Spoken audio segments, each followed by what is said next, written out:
President Trump extends his trade war internationally, and once again markets react by dumping hard. The further we get into 2025, it's becoming more and more clear that the current global economic and monetary order is being restructured right before our eyes. And with gold continuing its historic run and Bitcoin lagging, we look at what it might take for Bitcoin to regain its legs in 2025. Plus, Jack Dorsey reveals a hypothetical future where Bitcoin fails, and his reason might surprise you. Over $1.65 trillion were wiped out of the US stock market this morning. For context, this is approximately the entire Bitcoin market cap, which is the current dollar value of all the Bitcoin in the world. That's right, the entire market cap of Bitcoin was liquidated from the stock market just this morning. Just another glaring example of how early we really are. The recent tariff news and its effect on Bitcoin was fairly muted, as leading up to the Trump announcement yesterday, Bitcoin rallied and went as high as 88K, and it simply retraced back down to 82K following the news. The market uncertainty continues in 2025 as participants grapple with the fact that we are in the midst of a massive global economic restructuring. And during times of global uncertainty and fear, people tend to flee for neutral and scarce assets. Hence the incredible performance of gold so far this year. What the broader market clearly hasn't figured out yet is that the most neutral and scarce asset in existence is Bitcoin. As of yesterday, 94.5% of the total fixed Bitcoin supply has been mined and is currently on the market. That leaves only 5.5% to be mined over the next 115 years. And despite this reality, and the fact that individuals, institutions, corporations, and even nation states around the world are waking up to it, we're still so early that more people sell Bitcoin than buy it on market uncertainty like we see today. It's truly mind-blowing how blessed we all are to be a part of a select few who see what is happening and where this thing is going. Gold's incredible performance this year is actually super bullish for Bitcoin. It's a glowing example of the type of asset that the world is looking for in the economic times we live in. And as mentioned on the show many times, historically gold leads and Bitcoin follows and eventually completely outperforms. Bitcoin is following the same pattern of boring sideways and down price action mixed with a handful of days of face-melting parabolic rise. The next face-melting rally is just around the corner, but patience and conviction are needed here. So are you one of the select few that see how incredibly undervalued Bitcoin is here, yet you're not getting the proper advice from your financial advisor? Then Swan Private is for you. The Swan Private team helps high net worth individuals, family offices, businesses, and trusts understand Bitcoin and capture its significant upside. From retirement accounts and tax loss harvesting to inheritance and estate planning, Swan Private helps you take control of your financial future. Visit swan.com/private to meet with a member of the team today. And a quick shout out to Mara, the largest publicly traded Bitcoin miner, for supporting this show and for helping make Bitcoin the world's most decentralized and secure monetary network. So as Bitcoin continues to rise and gain global acceptance as a viable and superior store of value, a narrative that Bitcoin is failing at its core mission of being peer-to-peer electronic cash, as stated in the original white paper, is mounting. Longtime Bitcoin supporter and CEO of Bitcoin company Block, Jack Dorsey, was on the 21 in 21 podcast yesterday, and he was asked about a hypothetical future where Bitcoin fails. So let's fast forward to the future, and Bitcoin has failed.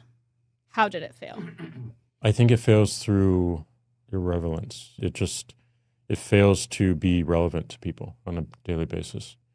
If it just ends up being store value and nothing more, I don't think it gains relevance at all. I think it has to be payments for it to be relevant on the everyday. Otherwise, it's just something you buy and forget and only use in emergency situations or when you want to get liquid again. I think if it doesn't transition to payments and find that everyday use case, it just gets increasingly irrelevant. And that's failure to me. What do you think that we can do to mitigate that risk that led to failure?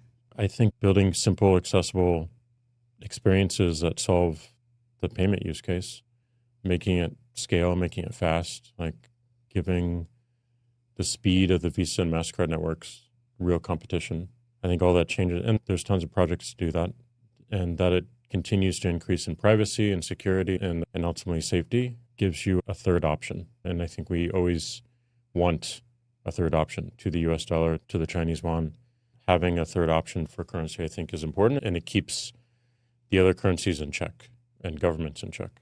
What Jack lays out here is a fairly common criticism of where we are currently in Bitcoin's monetization process. I tend to disagree with him, and I think perhaps he's coming from a place of financial privilege. Many people like Jack point to Satoshi's original white paper, which states that Bitcoin is a peer-to-peer electronic cash system. I think people get caught up specifically on the word cash, and immediately think about a medium of exchange such as national currencies today. Many people use the term cash and currency interchangeably, but the word cash comes from the Latin word caspa, which literally means box or container, with its original English meaning being a box or container of physical money. Currency, on the other hand, comes from the Latin word curere, which means to run or to flow, with its original English meaning being a money that flows or circulates through an economy.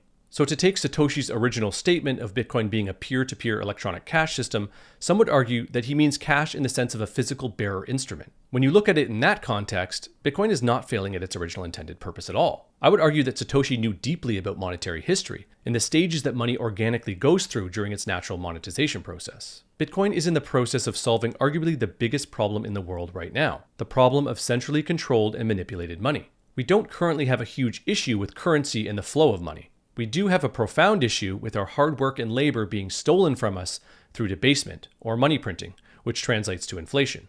It's not a coincidence that Satoshi embedded the London Times article headline in the Genesis block back in 2009, Chancellor on the brink of second bailout for banks. And I think it's directly related to his decision to give Bitcoin a hard supply cap of 21 million coins. He was making a clear statement about the human tendency to continue to debase the currency time and time again to benefit those at the top at the expense of those at the bottom. Senator Cynthia Lummis understands this profound problem and the breakthrough that Bitcoin represents in solving it. Lummis was on Natalie Brunell's podcast this week, and she talked about why she says she wants to spend US dollars and save in Bitcoin. Well, this reminds me of what you actually said at PubKey in New York City, which is that you want to save your Bitcoin and spend your dollars. So that's almost the way I've started to look at things, that maybe the reserve assets are going to be changing. More central banks are buying gold and they will diversify, I believe, into Bitcoin, including us. And the currency seems to be the medium of exchange that we all spend, but we want to hold on to our Bitcoin. Why did you say that? I said that because the US dollar is designed to decline in value at least 2% a year. Every year, the US dollar is worth less and less than the year before. Quite the opposite is true with Bitcoin. Yes, it has short-term volatility, but long-term, it's done nothing but grow since inception. So saving dollars means having a declining asset. Saving Bitcoin means having a growing asset. So I want to buy groceries and pay my rent with US dollars. I want to put my savings in Bitcoin. Lummis makes a clear distinction between money, or in Satoshi's case, cash, as a store of value versus it as a currency. She sees the profound problem that many Bitcoiners see, and that's the problem of our money today failing at being a store of value. And she sees Bitcoin as being a money that brings us back to its original cash roots, being a box or chest where we store our value. I truly think Satoshi knew that this was the problem that his system would attack and fix first, as any student of monetary history would. Lummis was also asked about her thoughts on the future of Bitcoin as money over the next 10 plus years. So 10 years from now, where do you see Bitcoin? You believe that the US will have purchased 1 million Bitcoin. I would imagine you think that it's a core piece of this new financial system we're moving into? I do, Natalie. I think that Bitcoin is going to prove to be the great store of value globally. And I think that you'll see it become that way 10 years from now, when we know that 99% of all the Bitcoin will have been mined, that it will at that point be the go-to asset to save. And then we'll see whether it also becomes the global means of exchange.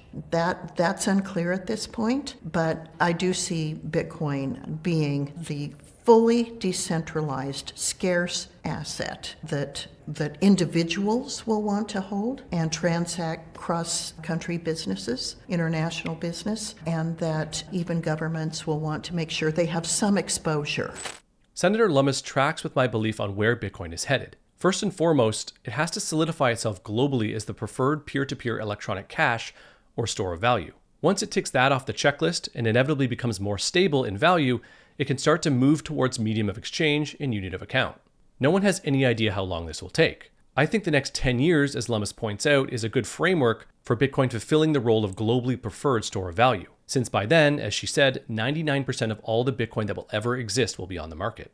But beyond that is anyone's guess. I think we can't let our understanding of certain words or how we currently define money, cash, or currency today distract us from the ultimate problem that Bitcoin is in the process of fixing, and that's our broken and corrupt money. I'd love to hear what you think of this idea that Bitcoin is failing in its original white paper mission. And I hope I gave you a bit of a different perspective. So if I did, like this video, share it with friends, subscribe to the channel, and hit that notification bell so you don't miss any future videos. Thanks for hanging out, and remember to own Bitcoin, but don't let Bitcoin own you.